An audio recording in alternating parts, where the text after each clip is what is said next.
सबसे बड़ा असर तो कौशल निगम के हमारे साथियों, गरीब साथियों को होने वाला है। क्या 3 महीने में पक्के कर्मचारियों की 30,000 की लिस्ट रिवाइज होगी।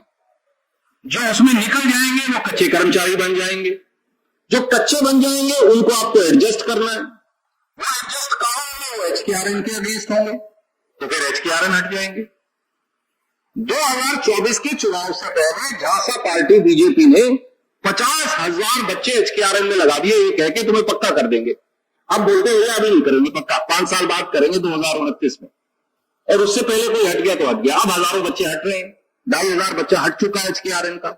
अब ये हजारों बच्चे जब और आ जाएंगे, अगर 15,000 बच्चा और आ गया तो 15,000 HKRN के कर्मचारी और हट जाएंगे। खट्टर साहब और नायब सैनी जी की सरकार के लिए चिंताजनक है। हरियाणा के युवाओं के भविष्य की भ्रूण हत्या कर दी है। अलार्मिंग मुद्दे को लेकर हम सब आपके बीच में 10 साल पहले ने पर्ची न खर्ची का षड्यंत्रकारी और झूठा नारा देकर हरियाणा में युवाओं को नौकरी देने का झांसा देकर बीजेपी ने, भाजपा ने बड़ी बड़ी बातें की और उसके 2 हल उन्होंने बताए। पहला हल था जो वो 11 जून 2019 को लेकर आए और ये कहा कि सोशो इकोनॉमिक क्राइटेरिया के 10 नंबर देकर हर बच्चे को रोजगार के मौके का अधिकार देंगे, गरीब से गरीब बच्चे को भी अधिकार मिलेगा। और पर्ची ना खर्ची का दूसरा उनका नारा था कि ग्रुप सी और ग्रुप डी की पारदर्शी भर्तियों के लिए CET यानी कॉमन एडमिशन टेस्ट साल में 2 बार करवाएंगे। और उनके ना पर्ची ना खर्ची के नारे के यही 2 आधार थे। पर हुआ क्या? प्रदेश में नौकरियों और युवाओं के भविष्य दोनों को भाजपा ने मलियामेट कर दिया। सोशो इकोनॉमिक क्राइटेरिया आधार पर नंबर देने की नीति को ही हाई कोर्ट ने सिरे से खारिज कर दिया। सुप्रीम कोर्ट ने उस पर अपनी मोहर लगा दी। दूसरा जो आधार था, पिछले 5 साल में अगर साल में 2 बार करवाओ तो 10 बार CET होना चाहिए था, पर 5 साल में 1 बार ही 5 और 6 नवंबर 2022 को CET हुआ और इस CET एग्जाम को भी न्यायालय द्वारा सिरे से खारिज कर दिया गया। तो सोशो इकोनॉमिक क्राइटेरिया भी खारिज, CET भी खारिज। असलियत क्या है? कपटी और धूर्त भाजपा सरकार ने हरियाणा के युवाओं को कुएं और खाई के बीच की स्थिति में लाकर खड़ा कर दिया। एक तरफ तो आज 30,000 से अधिक सरकारी नौकरियों पर पक्के कर्मचारियों के सर पर तलवार लटक गई। दूसरी तरफ कौशल निगम यानी HKRN के माध्यम से लगे कर्मचारियों की नौकरियों पर आज संकट आ गया। और तीसरी तरफ बेरोजगार नौजवान जो हरियाणा के लड़के और लड़कियां हैं, उन्हें मालूम ही नहीं कि अब भविष्य में कोई सरकारी नौकरी लग भी पाएगी या नहीं लग पाएगी। इसके 3 नतीजे, और वो कैसे? पंजाब हरियाणा हाईकोर्ट की एक खंडपीठ ने आज से 48 घंटे पहले सोशो इकोनॉमिक आधार पर नंबर देकर लगाई गई नौकरियों और सोशो इकोनॉमिक की पॉलिसी दोनों को सिरे से खारिज कर दिया। और यह भी कहा कि 3 महीने में 2019 और उसके बाद लगी सभी नौकरियों की पुनर्मेरिट लिस्ट बनेगी, नए सिरे से रिवाइज मेरिट लिस्ट तैयार की जाएगी। तो पंजाब हरियाणा हाईकोर्ट की जो खंडपीठ का 24 मई 2025 24 अप्रैल 2025 का जो निर्णय है, 2019 के बाद लगे 30,000 से अधिक अब सरकारी कर्मचारियों की नौकरी खतरे में आ गई है। अदालत का फैसला है, 48 घंटे हो गए। मुख्यमंत्री श्री नायब सैनी हमेशा की तरह चुप्पी साधे बैठे। पूरी सरकार ऐसे बिहेव कर रही है जैसे कोई सांप सुन ले। हमारा यह कहना है कांग्रेस पार्टी की ओर से कि मुख्यमंत्री और भाजपा सरकार को सामने आकर आज 7 महत्वपूर्ण पहलू हमारे सामने, उनका जवाब श्रीमान नायब सैनी जी को देना चाहिए। पहला, साल 2019 और उसके बाद सोशो इकोनॉमिक क्राइटेरिया वो उसके नंबर देकर 30,000 के करीब नौकरी लगेगी। उनकी तफसील मैं आपको लिखकर भेज रहा हूं। उनमें से 25,943 पोस्ट की मैं तफसील ले आया हूं। कौन सी नौकरियां हैं, कौन सी एडवर्टाइजमेंट है, क्या पोस्ट है, कौन से पद है, वो पढ़कर मैं आपका समय नष्ट नहीं करूंगा। उनकी आपको प्रेस विज्ञप्ति में सारी तफसील मिल जाएगी। अब सवाल ये है कि उदाहरण के तौर पर एडवर्टाइजमेंट नंबर 5/2019 4,858 पोस्ट है क्लर्क की। एडवर्टाइजमेंट नंबर 10/2019 1,624 पोस्ट है जेई अलग अलग विभागों के। एडवर्टाइजमेंट नंबर 11/2019 2,278 पोस्ट है accountant, divisional accountant, junior software developer इत्यादि अलग अलग विभागों के। एडवर्टाइजमेंट नंबर 15/2019 4,322 पोस्ट है pharmacist, welfare organiser, VLDA, divisional revenue accountant इत्यादि। एडवर्टाइजमेंट नंबर 14/2019 755 पोस्ट है लीगल असिस्टेंट, ड्राफ्ट्समैन वगैरह की। इसी प्रकार से एडवर्टाइजमेंट नंबर 12/2019 3,206 पोस्ट है स्किल डेवलपमेंट इत्यादि की। और एडवर्टाइजमेंट नंबर 4/2020 पुरुष कांस्टेबल 5500, महिला कांस्टेबल 1100, महिला कांस्टेबल दुर्गा शक्ति 698। और advertisement number 1/2020 work supervisor, carpenter, painter 1137 ऐसी पोस्ट है। और 3/2021 पुरुष सब इंस्पेक्टर, महिला सब इंस्पेक्टर इनकी पोस्ट है। तो मैं 25,943 पोस्ट की डिटेल तो आपके समक्ष रख रहा हूं।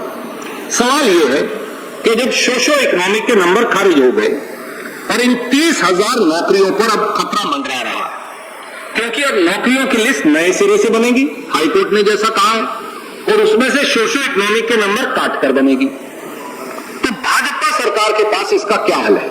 पहला पहलू। दूसरा पहलू, अब 2019 से 2025 के बीच में जो मैंने ये पोस्ट आपको बताई है, ये सब संशय के घेरे में है। जब नई मेरिट लिस्ट बनेगी तो जो लोग उस मेरिट लिस्ट में नहीं आएंगे पर आज कर्मचारी लगे हुए, उदाहरण के तौर पे अगर 30,000 हैं, अगर 15,000 नहीं आए, मुझे नहीं पता कितने नहीं आएंगे, वो तो लिस्ट बनकर मालूम नहीं चलेगा, तो ये 15,000 पक्के कर्मचारी फिर एडहॉक कर्मचारी बन जाएंगे, जैसा हाईकोर्ट ने उनकी नौकरी बचाते हुए कहा। तो फिर 5 से 6 साल की जो नौकरी की है वो तो खत्म हो गई। उस नौकरी को प्रमोशन के लिए गिना नहीं जाएगा, जैसा हाईकोर्ट ने हुक्म दे दिया। उसे इंक्रीमेंट के लिए नहीं गिना जाएगा, उसे बोनस अलाउंस के लिए नहीं गिना जाएगा, और उसे पेंशन के लिए भी नहीं गिना जाएगा। तो आप मुझे बताइए, सवाल यह है, कसूर करें मनोहर लाल खट्टर जी और नायब सैनी जी, और भुगतान करें वो बेकसूर कर्मचारी जो उनके झांसे में आ गए। ये क्यों? क्या इसका जवाब श्रीमान नायब सैनी जी देंगे? तीसरा पहलू, जब हजारों पक्के कर्मचारी 2019 से 25 में जो लगे हैं, जब वो कच्चे कर्मचारी या एडहॉक कर्मचारी बन जाएंगे तो वो तब तक पक्के नहीं हो सकते जब तक उनके कार्डर में रेगुलर पोस्ट नहीं आएगी। अब अगर ये पोस्ट 3 साल और ना आए, उस कार्डर में कोई जेई लगा है किसी विभाग में, उसके कार्डर में 3 साल आई नहीं रेगुलर पोस्ट, रिटायरमेंट नहीं हुई, तो 5 साल पहले और 3 साल और उसकी तो 8 साल की नौकरी चली गई। इसके लिए जिम्मेवार कौन है, दोषी कौन है?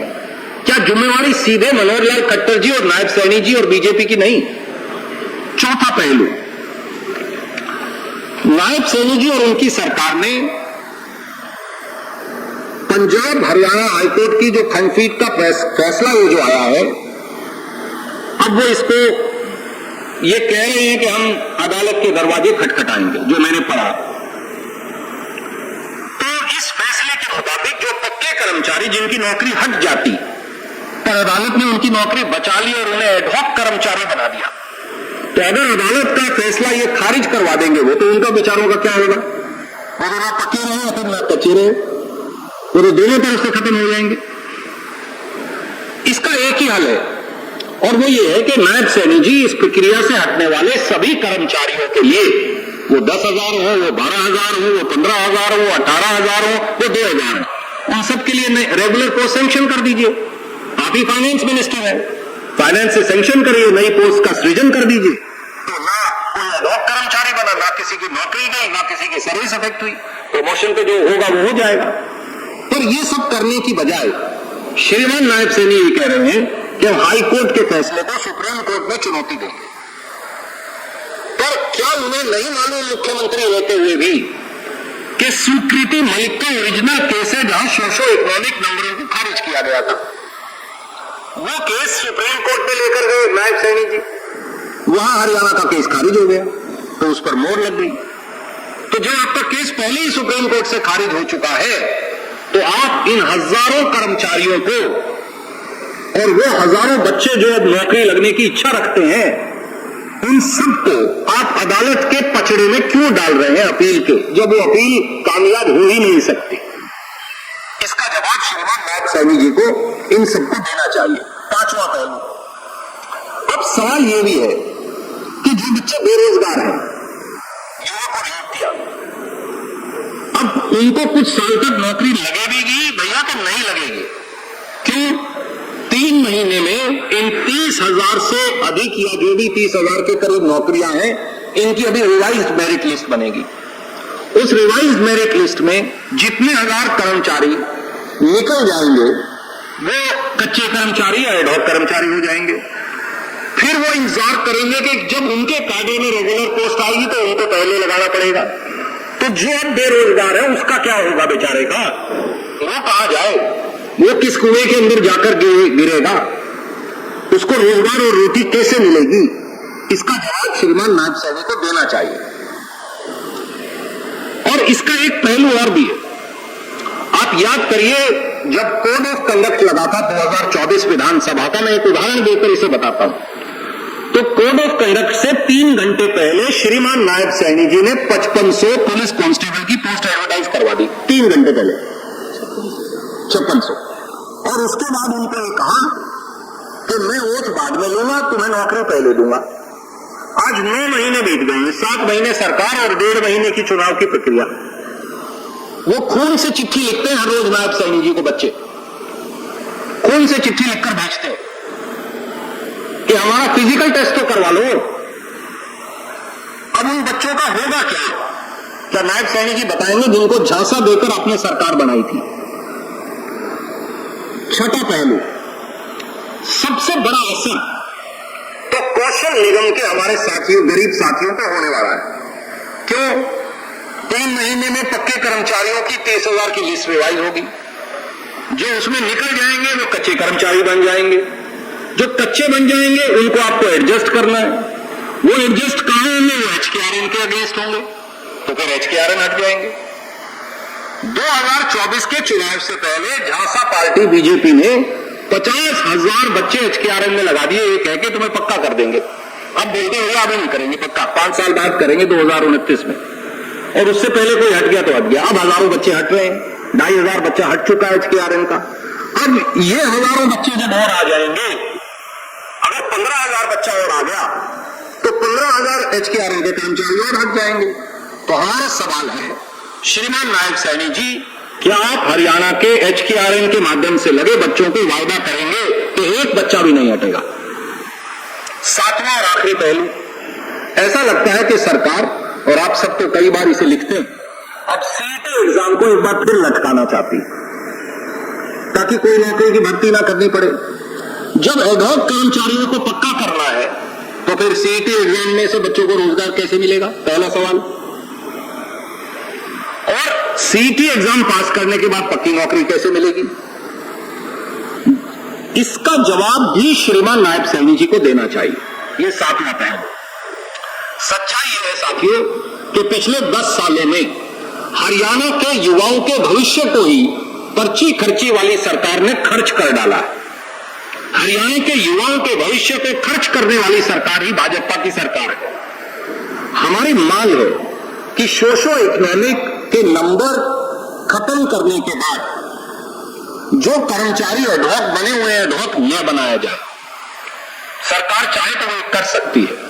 मुख्यमंत्री इन सब के लिए, वो कितने हजार भी पद हो, विपक्ष समर्थन करेगा। 10,000 हो, 15,000 हो, 16,000 हो, 5,000 हो, नए पदों का सृजन करे।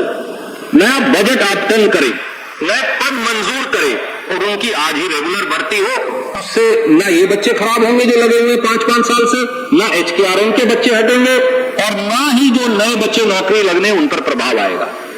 और मनोहर लाल खट्टर जी और नायब सैनी जी दोनों को हरियाणा के नौजवानों से माफी मांगनी चाहिए कि उन्होंने वोट लूटने के लिए जो 2 पायदान बुने थे वो इमारत दोनों पायदानों पर आज गिर गई है, सोशो इकोनॉमिक पर भी, CET पर भी।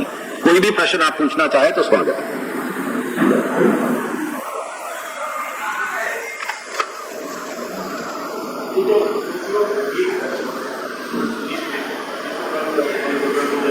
जी जी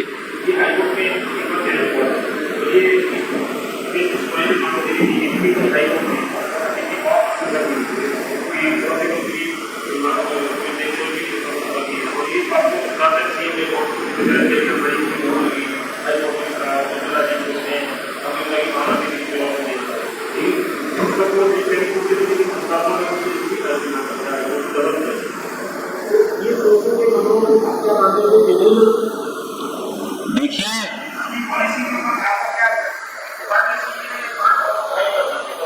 सुरेंद्र जी, किसी भी सरकार को संविधान की जानकारी होगी और वो संविधान के अनुरूप चलेगी, उससे ये उम्मीद है। हिंदुस्तान में आर्टिकल 15 और 16 जब आप पढ़ते हैं संविधान का, जो मौलिक अधिकारों का हिस्सा है, तो उसमें अनुसूचित जाति, आदिवासी भाई बहन और पिछड़ा वर्गों के हमारे साथियों के लिए आरक्षण है। 50% के करीब हमारे प्रांत में वो बनता है। इसके अलावा कांग्रेस ने 2009 में, मुझे इसलिए कि मैं उस कांग्रेस के राष्ट्रीय घोषणा पत्र का सदस्य था, शायद कन्वीनर भी था, हमने ये प्रपोज किया था और पहले सबसे हरियाणा में किया था जब हम इस मंत्रिमंडल में थे, कि आर्थिक आधार पर भी जो किसी भी जाति से है और गरीब है उनको भी आरक्षण मिलना चाहिए। कांग्रेस इसकी पक्षधर थी और आखिर में जब संविधान संशोधन आया इस सरकार में तो हमने उसकी समर्थन किया। तो 10% वो है। हाईकोर्ट ने भी ये कहा है, जब आर्थिक आधार पर 10% आरक्षण है तो आप आर्टिकल 15 और 16 के अलावा मापदंड कैसे रख सकते थे? ये बात तत्कालीन मुख्यमंत्री खट्टर साहब को भी पता थी, ये बात मौजूदा मुख्यमंत्री नायब सैनी जी को भी पता थी। पर जैसा मैंने कहा, दोनों ने ना पर्ची ना खर्ची का झूठा नारा देकर हरियाणा के नौजवानों की वोट को लूटा और झांसा दिया। और उनकी ना पर्ची ना खर्ची का 2 आधार थे, एक आधार था सोशो इकोनॉमिक, एक आधार था CET। दोनों सिरे से खारिज और असंवैधानिक पाए गए और सिरे से खारिज हो गए। तो ये दर्शाता है कि बीजेपी ने हरियाणा के युवाओं को झांसा दिया। ये धूर्त और कपटी सरकार है जिन्होंने धूर्तता से हरियाणा के नौजवानों की वोट लूटी, छल और कपट से उनकी आंखों पर पट्टी बांधी, उन्हें बरगलाया और आज हरियाणा के युवा एक ऐसे दोराहे पर खड़े हैं जिसे हरियाणा की खड़ी बोली में कहते हैं, ना कांड बीच ना खोद बीच, या एक तरफ कुआं दूसरी तरफ खाई, अगर मैं उसे हिंदी की अतिशयोक्ति के तौर पर बताऊं तो ऐसे चौराहे पर लाकर खड़ा कर दिया। इसके लिए वो जिम्मेदार हैं जो उस समय के मुखिया थे, जो आज के मुखिया।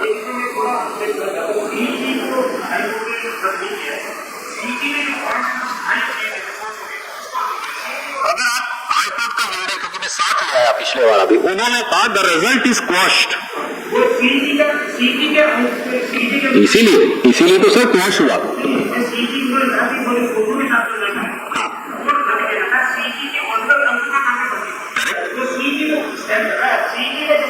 जो रिजल्ट और रिवाइज रिजल्ट बीजेपी की सरकार ने निकाला था वो खारिज हो गया और उनको कहा इस क्राइटेरिया के आधार पर दोबारा रिजल्ट बनाओ, फ्रेश क्राइटेरिया पर CET के नंबर पर रिकैलकुलेट करो।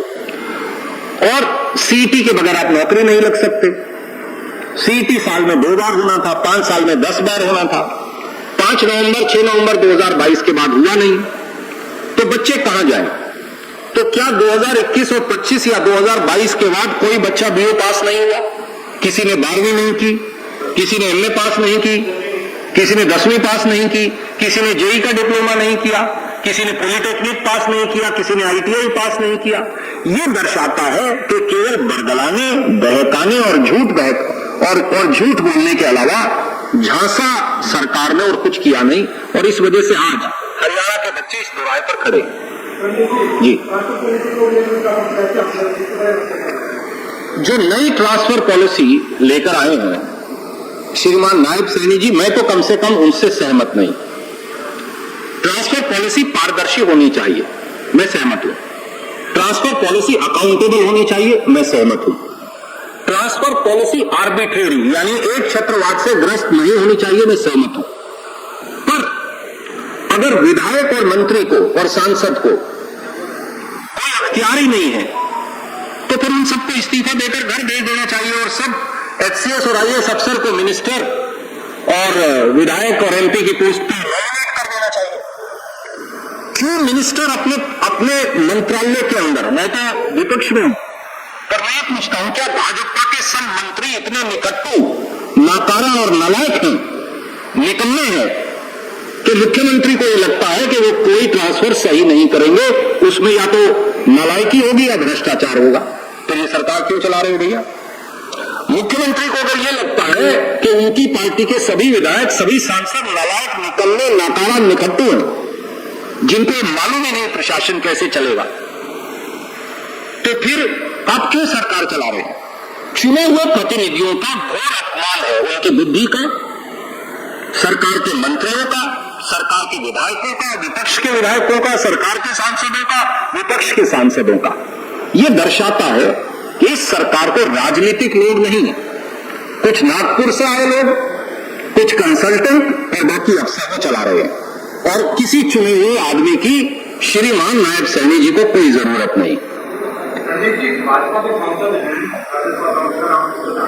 आज भिवानी में गए, वो कह रहे हैं कि पहलगाम में जो वहां पहलगाम को मुकाबला करना चाहिए था, महिलाएं अगर मुकाबला करती तो कई जाने बचा सकती थी। देखिए, जागड़ा साहब हमारे बुजुर्ग हैं, मैं उनका बहुत व्यक्तिगत तौर से आदर करता हूं। मैंने उनका बयान देखा नहीं, तो हो सकता है उनकी व्यक्तिगत राय हो, और प्रजातंत्र में हर आदमी की अलग अलग राय हो सकती है, ये विवाद का विषय हो ही नहीं सकता।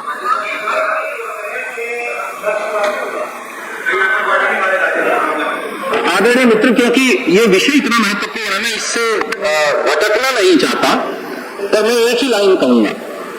अगर श्री अमित शाह पहलगांव में, खास तौर से वो जो मीडोज है जहां पे उसका नाम है रायसन ग्राउंड्स के अंदर, अगर पुलिस ही लगा देते तो शायद ये हादसा होता ही नहीं। अगर वो नेक्सर टेक्नोलॉजी जो बार बार पहलगाम की फोटो ले रही थी, जहां पाकिस्तानी कंपनी की हिस्सेदारी है, जो पब्लिकली अवेलेबल नॉलेज है, जो IB, NTRO, national net grid, CBI, NSA, defence जो हमारी कमेटी है, इन सबको ये बात मालूम होती है। अगर वो वही देख लेते तो वहां फोर्सेस लगा देते। तो इसलिए एक लंबी बात का विषय है, इसकी फिर कभी चर्चा करेंगे। पर माननीय सांसद जी ने जो कहा है तो सोच कर कहा होगा, मैंने उनका बयान देखा नहीं, तो मैं इस पर चर्चा क्यों करूं।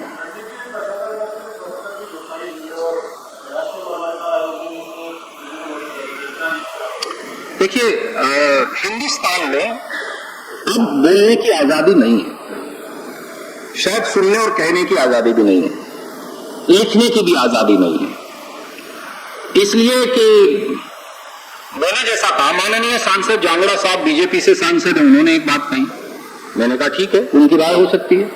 एक प्रोफेसर साहब ने एक और राय रखी, मैं कह रहा हूं उनकी राय हो सकती है। दीवान साहब यहां बैठे, इनकी एक और राय हो सकती है। मोर साहब बैठे, उनकी एक और राय हो सकती है। आपकी एक और राय हो सकती है। इस देश में मल्टीट्यूड ऑफ राय, अलग अलग ओपिनियन रखने में बुराई क्या है?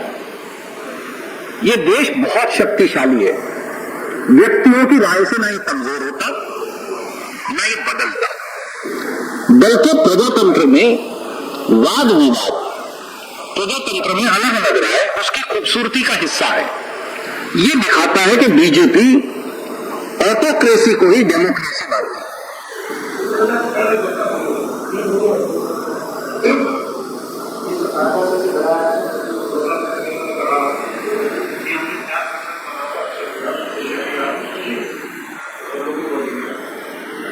कल मुख्यमंत्री की घोषणा हुई कि कोई गतिविधि नहीं आएगा और विभिन्न प्रतिनिधि के प्रतिनिधि वहां पर कांग्रेस ने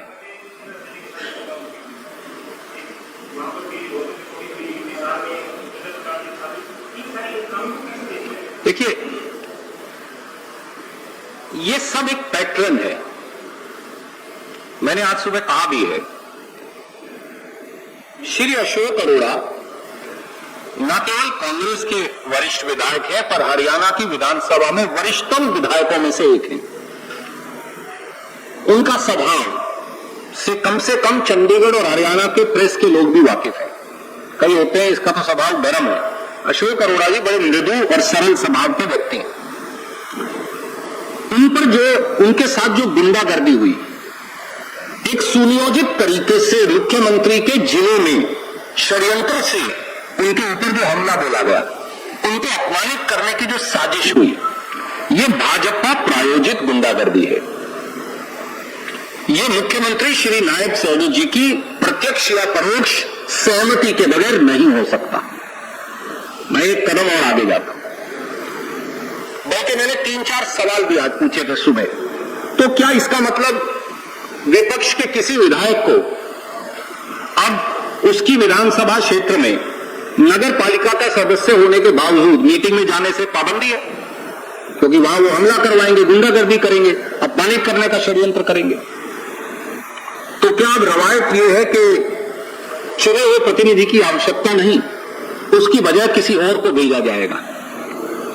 तो क्या रवायत यह है कि अगर शहर से पंजाबी समाज का, पूरे हरियाणा का एक प्रतिनिधि जो राजनीति से ऊपर उठ के भी समाज का भी प्रतिनिधित्व करते हैं, उनको अपमानित और बेइज्जत करने के लिए इस प्रकार की गुंडागर्दी का बीजेपी सहारा लेगी, ताकि एक इकलौती जो बुलंद आवाज है मुख्यमंत्री के खिलाफ, वो कुरुक्षेत्र जिले में दबाई जा सके? और क्या फिर प्रजातंत्र के कोई मायने बचे हैं? इस प्रकार की गुंडागर्दी, दुर्व्यवहार, हाथापाई, सीना जोड़ी, यह दर्शाती है कि उनका चाल चेहरा, चरित्र ही गुंडई का है। इसकी जितने कड़े शब्दों में भर्त्सना और निंदा की जाए उतना कम है। Thank you sir.